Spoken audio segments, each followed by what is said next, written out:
MP Jamil Jivani has not reached out to me for a conversation. I'm doing my work as the Minister of Foreign Affairs of Canada and a member of the executive branch of our government.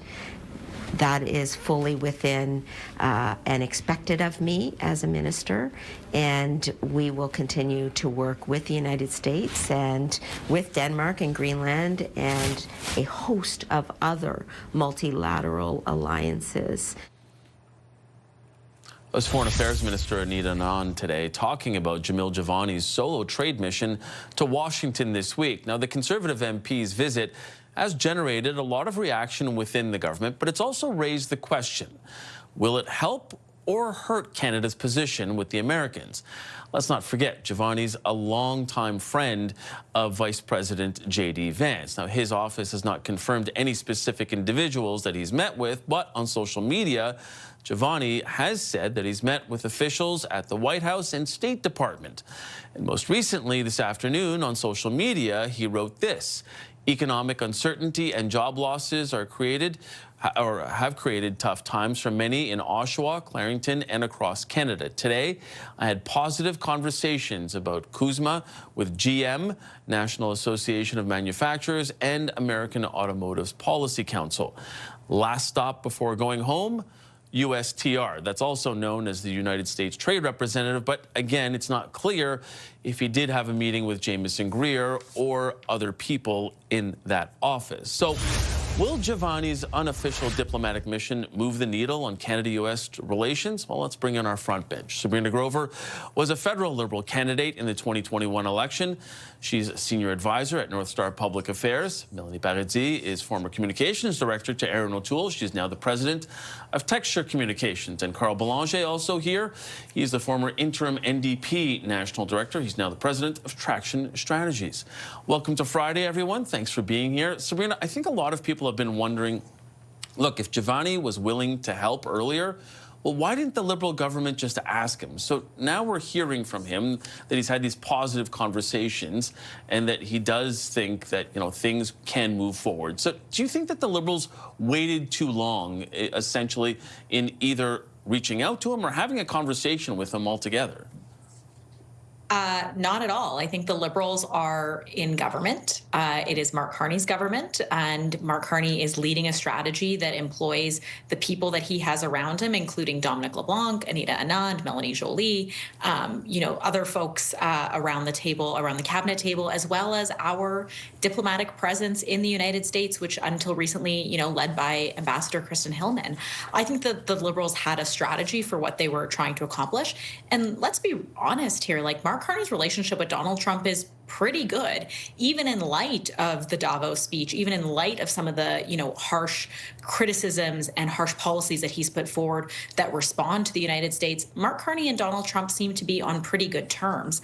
What I would ask a question back is, I understand that Jamil Jivani is a friend of J.D. Vance, but is he a friend of Pierre Poilievre? Because the entire sales of the last couple of days on the Conservative policy seems to have revolved around Jamil Jivani and his Mickey Mouse trade mission.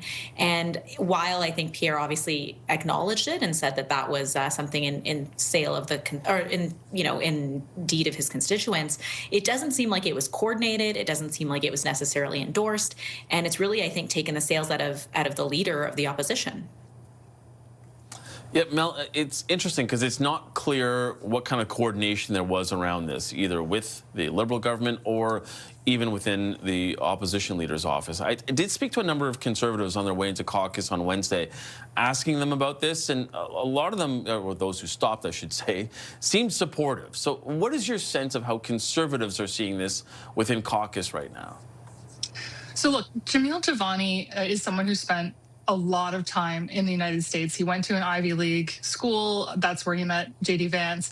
Under normal circumstances, it would be very normal for an MP to join a multi-partisan committee, for example, and go and have meetings in the United States, or even to, on their own, go attend a conference and take some meetings while they're there on behalf of their constituents. Under normal times, that would be a very regular, nothing burger thing to have happened. And I think it's important to note here that Jamil Jivani does represent a riding, and this is Durham, Oshawa, Clarington, Bowmanville, that region, where there are thousands of jobs that are tied to the automotive industry that have taken a huge hit in the past few months, in particular, well, really over the course of a few years.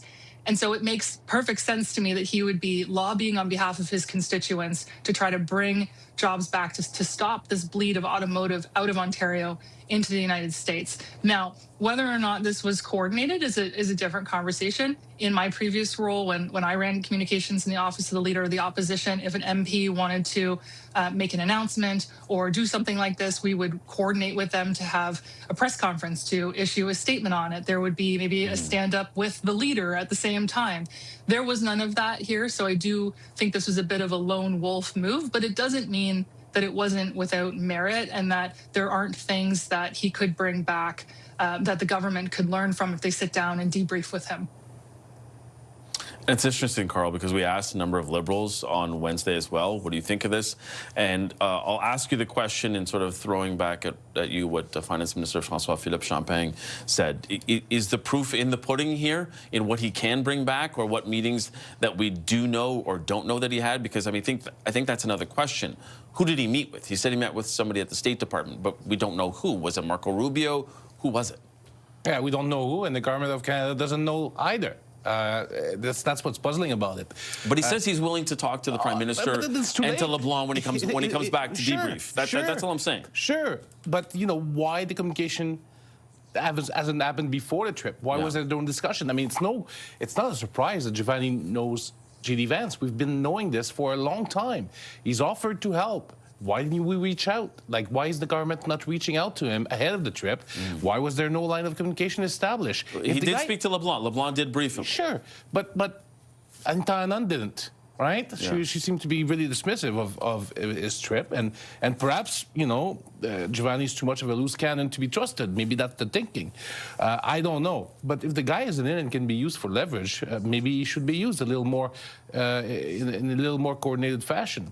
That said, you know, I'm not expecting him to come back with a new Christmas deal either, right? He's just a drop in the bucket when it comes to the relationship with the United States. But frankly, what he's doing is good for Jamil Jivani. So on that front, you know, props to him. But Sabrina, is it good for Canada too? And to Carl's point, like there has been no doubt and no question. We've known this ever since J.D. Vance was nominated for vice president. And it's certainly, you know, when he gets into the White House, we know that, okay, well, there's this connection there. So when things go sideways, like they had, and, you know, I'll take your point that things are not going so terribly between U.S. President Donald Trump and Prime Minister Mark Carney, although the last time he referred to him, it wasn't as prime minister, it was as governor. Well, just once, so, Mike. It's okay. Yeah, just once. For now. But, like, I guess I come back to that question that Carl had. Like, at what point was the Liberal government going to say, hey, Jamil, you want to help us out here maybe? Because, you know, Team Canada has been the theme of this week here in Ottawa anyways, when you heard from former Prime Minister Jean Chrétien and former Prime Minister Stephen Harper saying we all need to unite around this problem. Yeah, I mean, I would say, like, overall, I think the last 12 months have really been a learning experience in navigating Donald Trump 2.0 and the White House administration. And there is no clear path, and every day is a new day.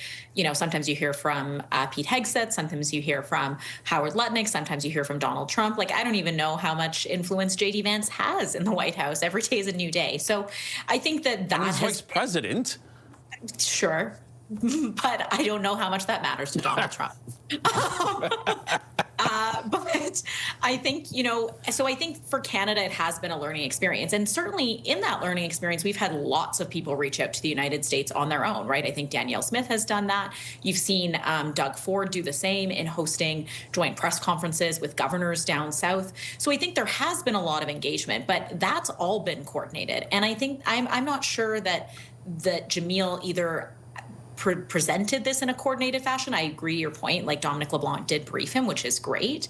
But up to this point, the Conservatives haven't been overly collaborative. I think this week was the first week we saw Pierre Poilievre, you know, put out an olive branch and say, let's have a meeting with Mark Carney and actually move things forward, which is great. So maybe in the future we'll see more of that.